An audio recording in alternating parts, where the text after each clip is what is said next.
এই রাস্তার ভিতরে আমাদের সাইকেল নাই, কোনো কিছু হবে না। মালিককে গ্রেফতার করা হচ্ছে, সবাই এখন ফ্যাক্টরিতে যাবেন, মালিককে নিয়ে আমরা বসবো, সমস্যা সমাধান হবে।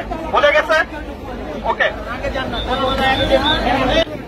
আমার ভাইয়েরা আপনারা সবাই রাস্তা ছাড়িয়ে দেন, মালিক ধরা পড়ছে। আর্মিরা গেটটা রাস্তাটা ছাইড়া দিলে আর্মিরা আনতে পারবে।